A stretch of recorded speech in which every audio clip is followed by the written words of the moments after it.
Welcome to the Big Heart Business Show. My name is Carrie Shepard, business strategist, philanthropist, and believer. I'm on a mission to help entrepreneurs be more, do more, and give more beyond their business, and to do it with more heart and less hustle. Each week on the show, I'll be here with a message or interview from a powerhouse entrepreneur that has built their business by giving back.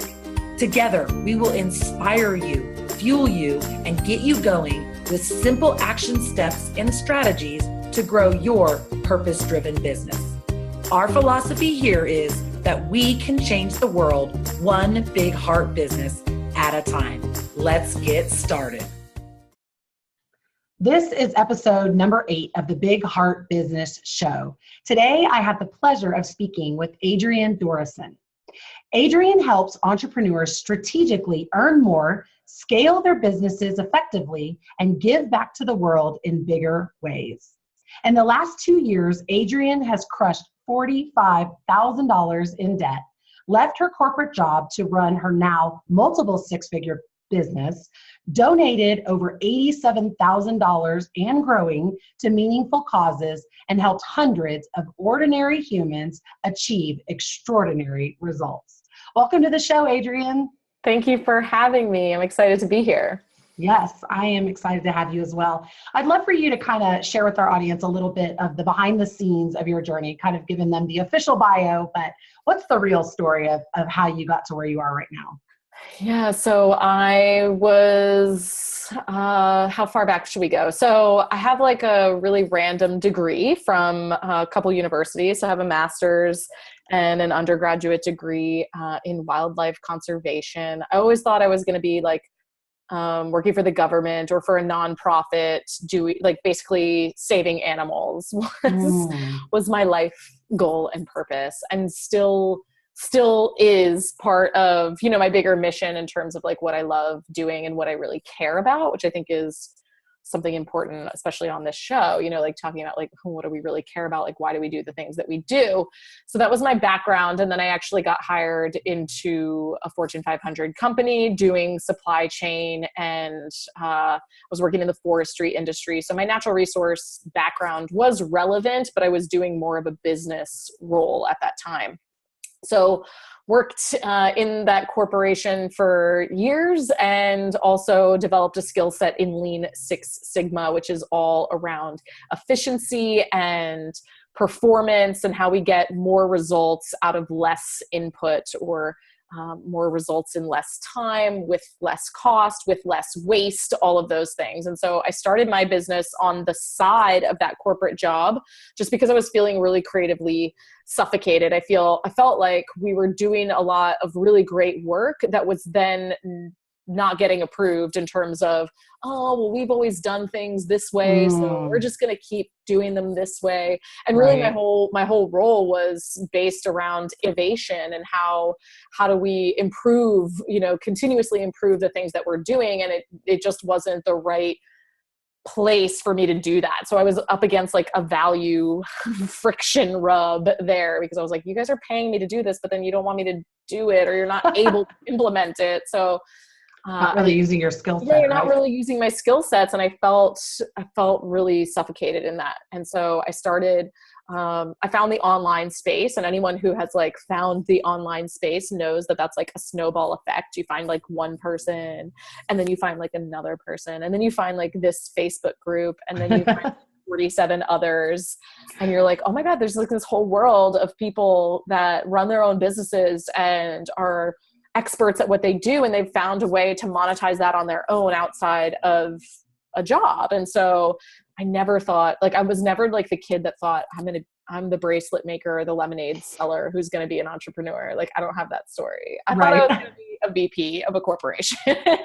So I left that job about 6 months after I started this business. So I started this business on the side. I hustled. I worked a lot during those 6 months because, working a full-time job, which was a demanding full-time job, and then also trying to grow this business. So during those first 6 months, I paid off $45,000 of student loan debt. So I paid off all my student loan debt so that when I did leave that job, I felt like I wasn't desperate to get clients, or that I had like just a little bit more spaciousness in terms of my growth for the business. And I was able to leave that job 6 months after starting this business. And that was in June of 2015. And we've been going strong ever since. So that's a little bit of a background for anyone who, is maybe in the job or just leaving the job or working through the debt or whatever it is. I get you all. You understand that. I understand. Yeah. And I'm thinking too, maybe even you could talk a little bit about what that looked like to really have a full-time job and start a business, which obviously you did quite well at if you were, paid off that much debt. What did your life look like at that time? And maybe what advice can you give to somebody that's either looking to kind of jump into starting a business or maybe is kind of doing the side hustle thing with a full-time career? Yeah. So I had to be really focused, right? Because my schedule actually my original schedule, what my life looked like before I started the business, was not going to work for side hustle Adrienne, right? I had to really move around some of my priorities and the things that I did want to keep doing. Like, I'm an advocate of my health. And so I work out all the time. And so what I started doing was working out in the mornings, like super early before my corporate job, because I could meet with my side hustle, like this business. I could meet with those clients at night, but I couldn't meet with them at like 4 a.m. And I was like, okay, well, I can work out that early, then go to my job and then work on the business at night. So what I was doing, I read Hal Elrod's Miracle Morning, which is one of the greatest life-changing books if you're really looking for a more intentional way to live your life. I highly recommend that book, and Hal is an amazing person. But I changed my schedule around. So I was waking up at like 4:30 and doing my Miracle Morning and going to the gym in the morning, getting a couple things done for business, like whether it was like checking in on some emails or a Facebook group or posting, whatever it was, checking in on clients if I had any at the time. And then I would go to work. And I was always like full disclosure with my clients, like I have a day job, right? So sometimes I would meet with clients during my lunch break. I would always typically be working on my business during my lunch break, whether that was like from my office or if I would go home for a lunch break or something like that, or even from my car on my phone. Like, this thing like saved my life in terms of like running a business while having a job, because I could like quickly post something into a Facebook group during my lunch break or send something to my email or whatever it was. Like, it was so much more doable with the phone. So then when I would get home from work, I would pretty much work on my business from like maybe 6 p.m. to 9 p.m. and then call it a day and go. And I was working on the weekends too. So I had to like tell my then fiance, now husband, I was like, I swear it won't be like this forever. Although sometimes he's probably like, what changed? Yeah. He said it wasn't gonna be like that forever. But I love what I do. And so that's why it was actually energizing for me in the evenings, where most people are like, oh my God, like, how did you work at night? Or how did you get up in the morning? And I was like, because I had a goal, I had an end in sight, right? Like, I knew that my main focus was like paying off this debt so I could leave this job and do what I love on a daily basis. And I was energized by the work that I was doing in the evenings. It was more draining to like, how do I manage my energy during the day at this corporate job that I'm like wishing I was out of, right? So having gratitude for that in the moment, because it was essentially funding the time, that I had to run the side business. Yeah, that's good. Good wisdom to kind of also know that there's an end in sight. And so kind of, was your end in sight when you paid off the debt that you were going to leave the full-time job, or what was your kind of time frame, or that point that okay, it's time to go full-time with the side hustle? Yeah. So when I first started paying off my debt, I didn't have the side hustle. I was just working through Dave Ramsey's Financial Peace University, and I turned my like $48,000 of debt from like a 25-year repayment plan into a 1-year repayment plan, just with my corporate income. And I wasn't even making like a big 6-figure salary in my corporate job.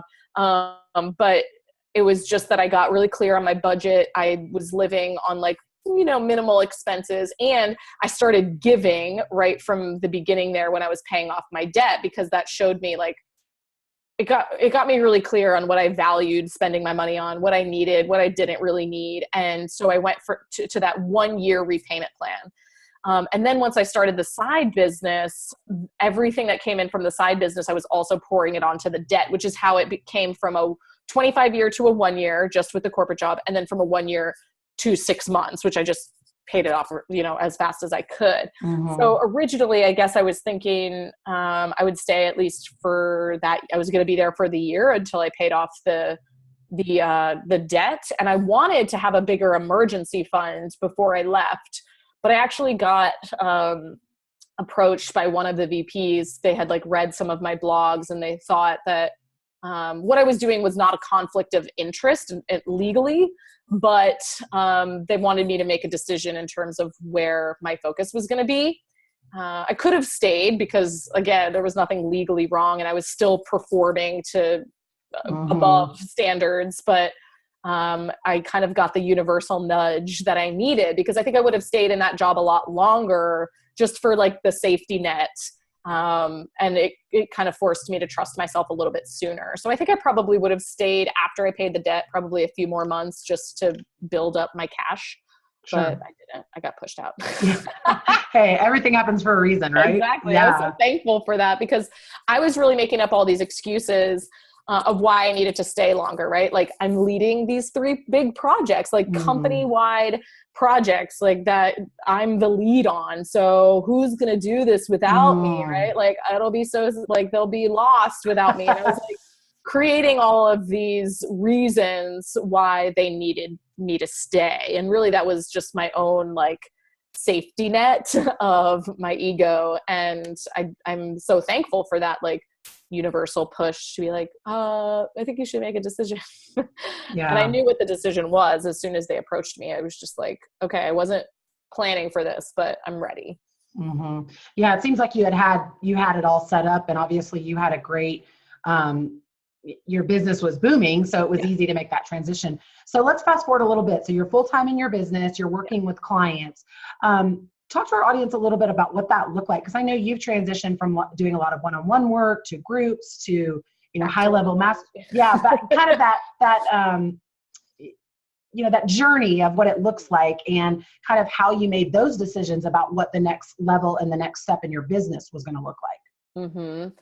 So at first, like when I was first in my corporate job, I didn't really have a lot of space for one-on-one clients, right? Like, could only take on a couple and be able to give them the support that I wanted. And so I launched a group program pretty soon after starting this business, did very well with that first group program. And then once I left the corporate job, I kind of opened up the doors for more one-on-one once I had the capacity and the time to do that. And then I filled my one-on-one business.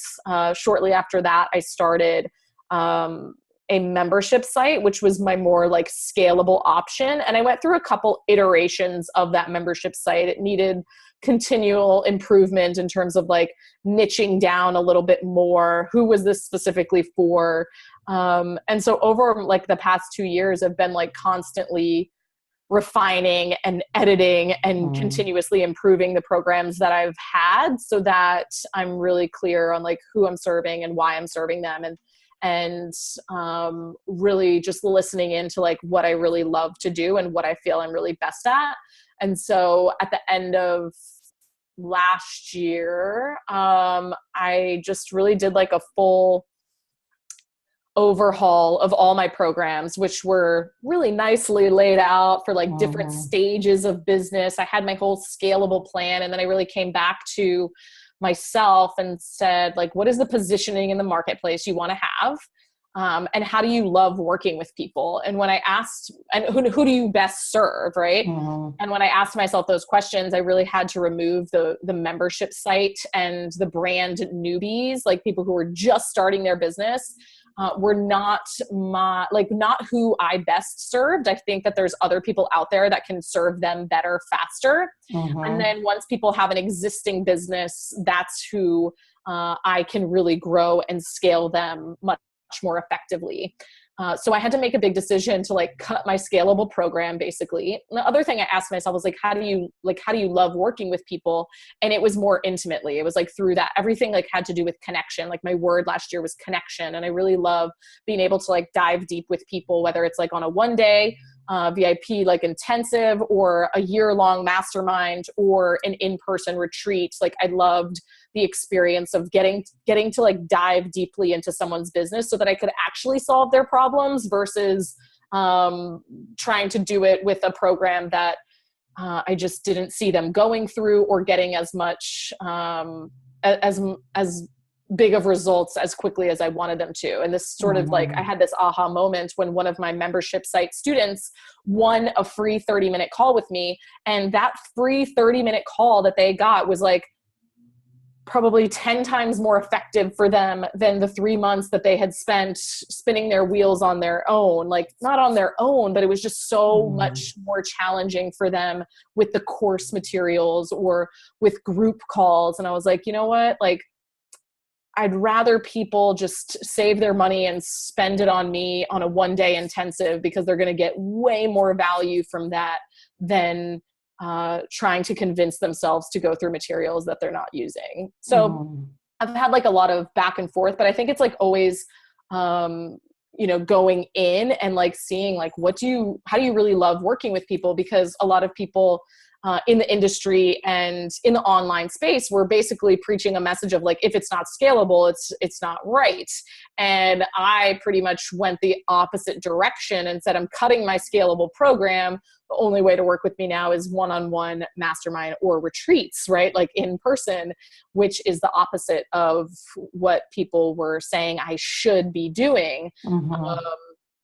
But you really have to listen in because not everything should be scalable, in my opinion, right? Like there are some things that are better left the way they're meant to be, or how you can effectively get more people better results faster. And so I've gone through a lot of like evolution as it relates to offers. And I think that most people do. It's like so important to be willing to just listen and shift when you need to. Yeah, I mean, I think you bring up a great point. You have to have that willingness, and watching you let go of a program that was my $1 million program this year. Yeah, and you no had more. Yeah. yeah, you had to let that go, and it was really inspiring to watch. I mean, it's been inspiring to watch you kind of let things go and then give room and space for new things to come in. Yeah. And I think just kind of watching your journey, even from moving from corporate to full time, testing things, figuring out what you like. And I think one of the things that I see a lot of, especially newer entrepreneurs, struggle with is that they want to help everybody. They want to have, one-on-one and a group and a mastermind and a retreat. So what would you tell somebody that's, starting and they feel like that need to be everywhere and the need to help everybody? What kind of advice would you give them to maybe shorten the timeline to shorten that up for them? I would say that you're doing the people that you're meant to serve a major injustice, like a disservice, by trying to serve everyone, because you're not effectively serving everyone. And the people that you're meant to serve can't even find you because you're trying to serve everyone. And so then your message is diluted. Your positioning is unclear, and the people that really do need you and that you can most specifically support, you're not doing it, right? So whenever I tell that to people, then they're like, oh no, I'm not helping the people that I'm supposed to help, right? And that might get you to, whether it's niching down or focusing on one specific offer first and selling that thing out and then moving on and seeing what's next for you. But I think if you're trying to do all the things for all the people, essentially you're doing nothing for nobody. And my goal in my business is, my mission is also centered in helping people get results, right? How do I help more people earn more money, get more profitable so they can give more back to the world, right? But that doesn't mean that they have to get those results through me. And that was always something that I just really centered on when I started my business, and when I, started getting unsubscribes, or people who found someone through me, right? And I'm like, oh my gosh, you found Carrie through my podcast or through my group, that's great, right? You have to start being okay. I had to start clicking in like, oh, that's good, because I'm not everyone's messenger, right? So if my goal for my audience, for my community is to help them get results, then I have to also be okay with some of those people might not get the best results from me. But if I can introduce them to the right people or give them the right tools, whether that's for free or, through a podcast or through a recommendation, then that's part of my mission, right? And I think a lot of people grasp too tightly to, I have to help everyone. It's like, but you're actually helping them more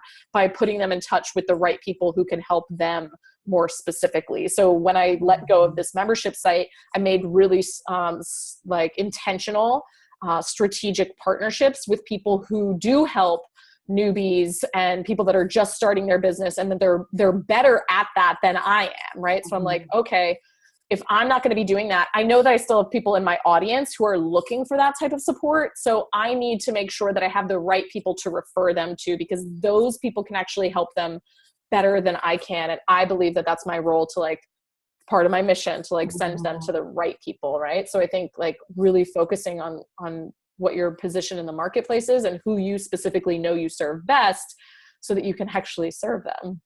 Yeah. And I think that goes back to the same thing that you talked about before, is connection. So your connection with other people, but then also connecting those people together. So I think that's really great.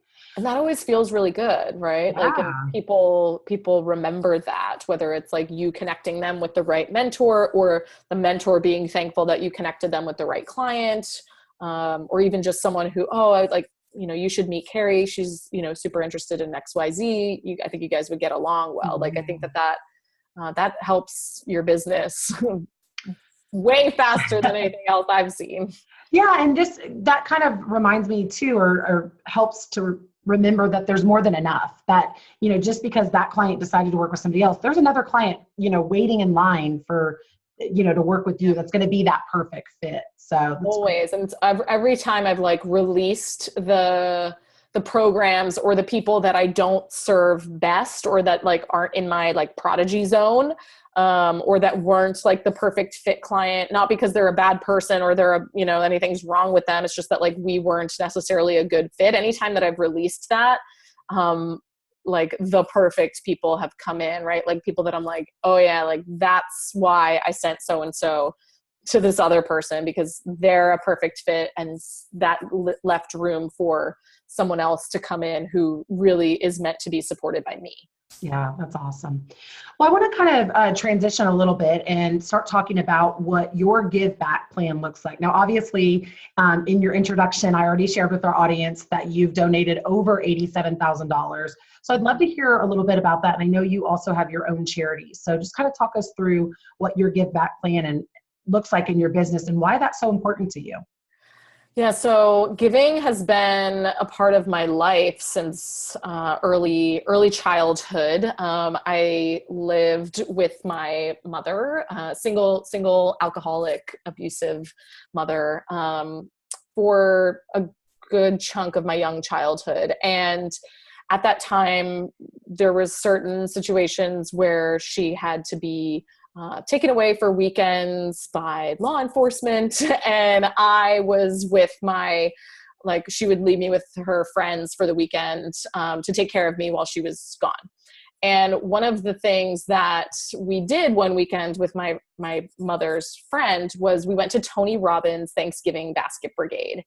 And that was my first experience with giving ever in my life. And what we did there, I don't know if anyone knows that program, but it still exists to this day, where around Thanksgiving time, he feeds millions and millions of families, and you donate food items, and you pack them up into this Thanksgiving bag, think of a brown bag, and then you deliver them to families. And at that time in my life, I realized that even though my life was pretty much I felt like my life was in shambles, or that I was in fear, I was unloved, I felt unsafe at home, I always had food. I did always have food on my table. And so it showed me the law of relativity, right?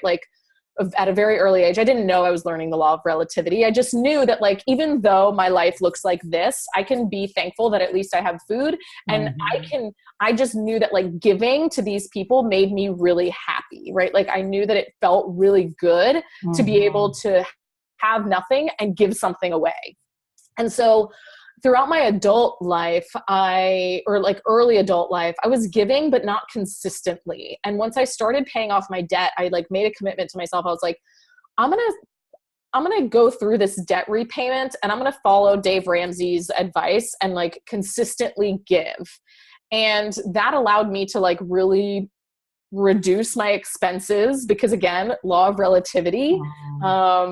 Wow, I have a lot, even when I feel like I have a little, and giving with my hands and heart was always a big part of that, because you can give financially, but like when you can go and like be with people and serve and like see that, it's a much more tangible like experience to be like, oh yeah, like I have a lot. So I started giving 10% of my income, even when throughout my debt repayment process, and people were like, you're crazy. Like this is a time in your life when you're like trying to get out of debt. Like, what are you doing? Why are you giving away money now? But I think it helped me get out of debt way faster because I kept my eyes on the prize. I was super focused at keeping my expenses really low. And I paid it off really fast, right? So from day one, our mission in the business has always revolved around generosity as well, and making sure that we had a give back model baked into the business. So I hear a lot of people, whether you're beginning or you've been at this for years, like they don't know how to start giving. And the truth is you need to bake it into the business model, right? Like how does that fit into your pricing structure? How does it fit into the mission that you have and the message that you share with the world? And like, what do you really care about? And be, financially giving to those causes, or be giving with your hands and heart in other places. So that was something that we did from day one. And we bounced around from a couple different organizations in the beginning, trying to find one that like really felt like the right fit for us. And I was also really adamant about doing a lot of research. And I am adamant, like with my clients, about like when they're building this or when they're baking this give back model into their businesses, making sure we do the research so that our intention of what we like want to be doing is actually matching what we're really doing in the field, which isn't always the case with some of these nonprofits or for-purpose organizations. So I finally found an organization that I clicked well with. I believed in their mission, and I connected with the founder, and we've been giving to the Adventure Project, which is an organization that supports entrepreneurship in third world countries. So we're not giving handouts, we're providing jobs for people, because most people do not want handouts. They want jobs, and that actually is much more sustainable for the communities and the people in general, as well as their economies and their confidence. And so we've partnered with them, and we give away a lot of money. And the other piece of that is helping my clients also bake that into their business models if they don't already have that, because we can start giving now. And so I've had lots of my clients, find this thing that they feel most hungry and excited about, because I do believe that also creates motivation for us. When we're giving, then we have a cause outside of ourselves that we can get fired up about, that we can like feel on fire for when we have a bad day in business, or we're just like unmotivated. And this happens especially as you start hitting like really big financial goals, and you're like, okay, now what? Right? Like when you start the fulfillment, every level of success that you ever wanted, it can be monotonous, which sounds really bad and sad, but it's true. And I've talked to people that are building 6, 7, 8-figure businesses, and they need this thing outside of themselves to have that purpose for, to be wanting to make more money for. So that's where we've been giving. I also have the for-purpose side of movement mission of my business, which is called Good Businesses Do Good. And I take people through the earn more to give more process in my coaching and in my framework, which is like, we got to get comfortable earning more money so that we can give more back to the world. And like, how do we grow our businesses strategically to be able to do that? So those are some of the things that have already happened. And then there's like lots more in terms of vision for the future of what we're doing. And my dog even has a lot to do with that. So that's like 5-year Adrienne into the future. Yeah, that's really exciting. And I like the way you talk about, really finding an organization that you're really fired up about. And that makes such a big difference. What kind of advice would you give somebody if they were looking at kind of your terminology, baking this give back plan into their business? What could that look like? Or what are some maybe first steps that they could start to take? Yeah, so I think it's important to like sit with yourself first of all, and just kind of this is like a process that I go through with with people in the Earn More to Give More process of like, what do you really care about, right? Like what pisses you off in the world, right? Those are some good key indicators of like what you might want to support socially, environmentally, politically, whether it's with your hands and your heart, like in service, or if it's financially. But I think when you're baking it into the business model, number one, we have to find out what you care about enough to do something about, right? There's a lot of things I care about, but there's only a few things I care enough about to do something about, which is maybe a harsh truth, but a reality, right? Because we could all think about a million things that are like on our heart to do something about, but unless we're like actually going to do something, then those can be causes we care about or we want to support, but not necessarily something that we're willing to bake into the business model, right? So number one, identifying like what that thing is for you, and then looking at how you specifically want to be giving or how that organization could best be supported by you, right? So for some, they do need your financial support, right? And that's something that you can absolutely bake into your business model in terms of looking at your cost and your pricing structure, looking at how can we make this work? How can we add that into our margins before we even price anything, just so that we know that we're able to do that, or that that's a top priority for us. It might mean we profit less, but if the profit model is sustainable with the give back in it, then I'm cool with profiting less, right? So I actually infuse give goals into my business versus income goals. So this year, like my mentor was asking me, she's like, what are your financial goals? Like I was, filling out a form like we do. And I was like, actually, I don't have like a financial goal for myself because I don't really care what like that income goal is like I have a give goal and my give goal for this year is $100,000. And so last year and the year before, between those 2 years, we gave about 87,000. So to do 100,000 in this year, like if we do the math, if I was earning $1 million, that would be 10%. I'm going to either have to earn more money this year or I'm going to have to give more. Either one is fine with me, right? But I know that like that's my give goal. And to me, that's more important. And I'm willing to take a payroll cut for myself or, get creative with our pricing structures to figure out how to do that. So for me, it's give goals. The other thing is like, so if the organization maybe doesn't need your financial support, that's not the only way to give. So I've seen some really cool organizations where they're hiring, women of domestic like who have been previously, been victims of domestic violence or sex trafficking or things like that, where you can provide someone a job or a veteran a job or whatever it is like that's like on your heart. That's another really great way to bake that into your business model. Some of the things that are not necessarily baked into my business model, but still part of what we do is like my dog is a literacy and a therapy dog. And that's something that's like on our heart to like go serve with him. And so he has like in the past had like students that read to him. And so that one is just something we share and we model for people that this is another way that you can be giving. And he's gone to nursing homes and things like that. And we're going to be working on a for-purpose. There's a big difference between a for-purpose and a nonprofit. I'm a huge fan of the for-purpose because I believe in profitability. And I think that those organizations are going to be much more successful and much more popular into the future.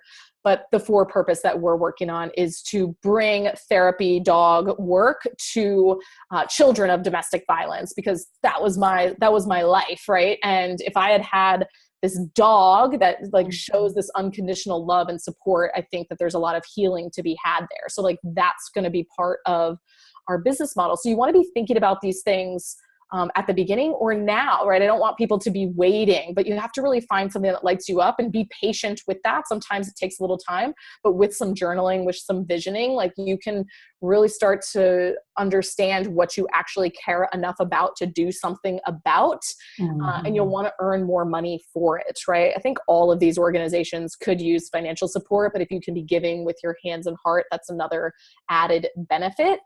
Yeah, but I think just sitting with yourself, we're at a time in the world where there's a lot of opportunities to be giving back. There's a lot of very obvious opportunities to be giving back. And I think it also helps a lot. Like, I believe it helps align the right customers with your organization when you're basically telling the world, this is what we care about. If you care about this too, we probably have a lot of the same values. So I think that giving back and like modeling that for your community can also be a good selling point for some people, like that it helps them make a decision on whether or not they want to work with you or a competitor, right? Like that might be the deciding factor, and that's statistically proven that people want to be supporting organizations who are socially and environmentally doing good. Yeah. I like the way that you talk about the fact that, because that was going to be one of my questions is, do you recommend somebody just picking one organization? But I like the way you laid it out that, maybe there's one organization that you're giving to financially. There's another organization that you're doing more of the hands and heart, and just seeing where you're led and how it can kind of layer on top of each other. And I feel like once you get started, there's a lot of opportunities and a lot of organizations that you're going to find. And, maybe it's one for 1 year and then the next year you change. So I think that's something. Yeah, absolutely. And I would say like, don't be afraid to try things out. Right. And like you said, like test things out and see, like, do I really love this? And that thing might lead you to something else that you didn't even know existed. Right. Like, I didn't even know that, like, get started. Right. And like doing that work, you're going to be like, oh my God, I need more of this. And like financially, the organization that I give to financially, the Adventure Project, they're not local to me. I'm actually going to be going to Africa with them this year. I'm so excited to be doing that work, but they're not local to me. So like you said, like it might be easier for me to give with my hands and heart a little bit more locally on an ongoing basis. Right. So I think it's just going to, this could be something you do with your spouse or your friends or your kids, but get yourself out in the community, because I think you'll also be like more in love with your own community too when you go and do some of that work. Making such a difference. So when you think about everything that you're doing, both in your business and your personal life, and then obviously with everything that you're doing to give back, what do you feel like that big change is that you want to make in the world? That's a good question. That's a deep one. I think that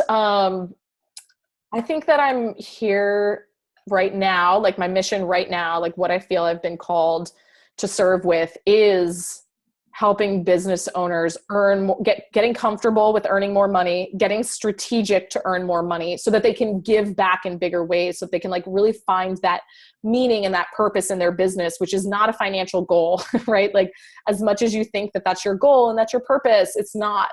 And when we find that cause that we want to give back to, I think that we just like light up and create more happiness within ourselves than we ever could have found in a financial goal or another metric or another, even just serving directly through your business will get stale, right? So like, how can we be serving beyond that? So I really feel like my mission is the earn more to give more, which is my program. And it's how I want to be serving people, because I think that we're at a really unique position in our economy right now that we've never had these opportunities, right, as entrepreneurs to create limitless income, to be the people creating lots of progress and creating opportunity and advancing our world. And like, if we can do that, and if we can bake the give back into all of our business models, like imagine how quickly we could change the world. Like we are the future, and we know that, but we have to build that into what we're doing, and always be reminding ourselves that it's not about us, right? Like it's about what we're doing with what we're creating. Oh, I love that so much. And, that's a big reason why I wanted to start this show, is because I think we talk so often about giving back and making impact and doing these kind of things. But what does that really look What does like? it mean? Yeah. And even with the interviews that I've done thus far, it looks a little different for each and every person. And, it's just giving us the idea that you just have to start to get it started, and that it doesn't have to look like giving back 6 figures in 1 year. It doesn't have to look the same way it looks for you or myself. And so, I really appreciate you sharing all that and giving our audience such tangible takeaways on the very next steps that they can take. So thank you for that. Thank you. So let's transition into our lightning round. I've got a couple quick questions to ask you, and then we'll wrap up. Cool. So number 1, what is the best piece of advice you've ever received?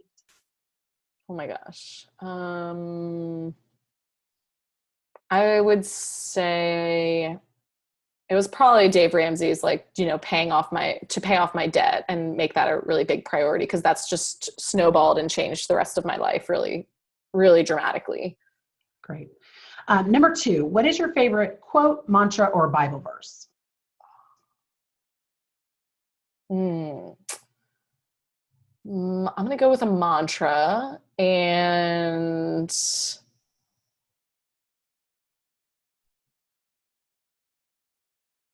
I guess I'll say that, see, I don't memorize any of these things.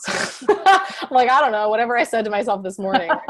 I think, what is the quote where it's like, whether you think you can or you think you can't, that is, you're right. Mm-hmm. Yeah. That's a good one. That's a great one. Yeah. I always remind myself of that when I'm spiraling out of control, right?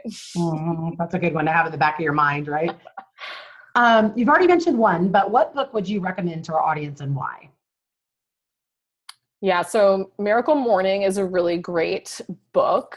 I would definitely recommend that by Hal Elrod, especially if you need to get more intentional with your days and with your mornings. And then the other book that that I just read, that has nothing to do with your business, but has everything to do with you as a human being, is Love Warrior. Have you read it? I have read it. Oh my gosh. So moving. So good. Yeah. Just about being more and just so inspired by her truth. Right. Yeah, that was a good one for me. And I actually listened to the audio of that, which she read. And it was I felt like I had a little kid, just sitting there listening to her read the story. I bet that's good with her reading it too. Mm-hmm. Yeah. Yeah. I might have to get that too. Yeah. I'd recommend that to add to it. And then last lightning round question. What's one thing you do every day that helps you stay in action towards your mission? Yeah. So one thing that I do every day is move my body. So whether it's yoga, I went to yoga this morning, or CrossFit, or a spin class, or even just a really long walk with my dogs. That just gets me motivated. And it also is a win for me, really early on in the day, that I don't, it's baked into my day. I don't make a decision around it, because I know that I like the way that I feel afterwards. I like the way that I feel about myself, and it gets me going and moving and accomplishing something for myself really early on in the day. And I guess, I know that I wasn't allowed to have 2, but my second one is just really identifying what my most important mission is, right? And why I'm doing that thing. So instead of having a huge to-do list, I have what is the one thing that's going to move the needle forward towards that mission, or, that goal, or, thing that is most important to me in my life every single day, because to-do lists are just really overwhelming. Yes. Keeping it simple. I like that. Yeah. Well, Adrienne, thank you so much. I really appreciate everything that you've shared with our audience today. And I love the work that you're doing in the world. I think you're such a strong example of how you can really ebb and flow in a business, and that it doesn't have to look the same, and to really be able to stand out in an industry that is very noisy, and just to do things differently. So I just really appreciate everything that you're doing. I really appreciate you being a guest on this show, and I loved everything you shared about how you're giving back in such big ways. And I absolutely know you're going to crush that goal of 100K this year. So I'm excited to see you celebrating that. So yeah, see, that gets you pumped up. Thank you for having me. This was awesome. Thank you. And where's the best place that our audience can connect with you? They can go to adriendorison.com. That has links to my podcast and free resources. The podcast is where people can, find me on a weekly basis. But yeah, if they just go to adriendorison.com, everything will be there. And we're looking nice and new over there now too. So fantastic. And we'll make sure we link everything in the show notes for everybody to make it super easy. So again, thank you so much. And thank you to our audience for listening. I hope that you got a ton out of this episode, which I know you did. It might even be a good one to go back and listen to again. So until next time, we'll see you on the next episode. Bye for now. Thank you for listening to this episode of the Big Heart Business Show. If you know someone that could benefit from this information, I would so appreciate it if you shared the love. And make sure to subscribe to this channel and leave a review.